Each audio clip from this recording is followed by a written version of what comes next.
তো আগের ভিডিওতে তো বলেই দিলাম যে বৃষ্টি হচ্ছে বাইরে, তো কি করব, ওই জন্য আমি সব কিছু গোছাচ্ছিলাম। তো আমি ঘরটাও গুছিয়ে নিয়েছি, আর এদিকে আমি আলমারিতে যে কাপড়গুলো ছিল সেগুলোও গুছিয়ে নিয়েছিলাম। বাড়িতে ছিলাম না অনেকদিন, তো কাপড়গুলো বাইরেই বেরিয়েছিল, তো ওই জন্য আরও গুছিয়ে নিলাম। আর তারপর আমি এখানে স্নান করে চলে এসেছি। তো স্নান করে আমি একটু স্কিন কেয়ার করে নেবো, কারণ যেহেতু নিজের যত্ন তো কোনো দিনও করি না, না ফেস না বডি কোনো কিছুতেই।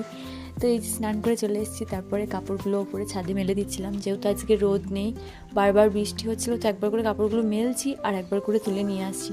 আর এই দিকটা দেখতে এতটাই সুন্দর লাগছিলো যে কি বলবো। গ্রামের সৌন্দর্য একটা অন্যরকম অনুভূতি থাকে, তো সেটা প্রকাশ করা যাবে না না দেখলে।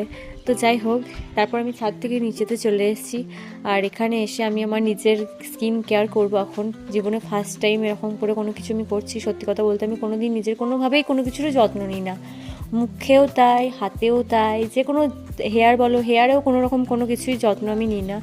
আমি নিজের কোনো রকম যত্ন কোনো দিন করিও না। অনেকে হয়তো ভাববে হ্যাঁ তাই কখনো হয় নাকি, এত বড় মেয়ে হয়েছে নিজের কোনো দিন যত্ন নেয় না। হ্যাঁ সত্যি কথাই, আমি কোনো দিনও আজ পর্যন্ত নিজের কোনো কিছুরই যত্ন করি না। আর যাই হোক, আমার কাছে কোনো রকম স্ট্যান্ড নেই, তাই আমি এরকমভাবে ফোনটা নামিয়ে এখন ভিডিও বানাচ্ছি। পরে হয়তো কোনো দিন স্ট্যান্ড কিনবো যদি হয়তো। আর রিং লাইটও একটা কেনার ইচ্ছা আছে, তো রিং লাইটও কিনবো। এখন কিনবো না, কিছুদিন পরে কিনবো। এখন এরকমভাবে আমি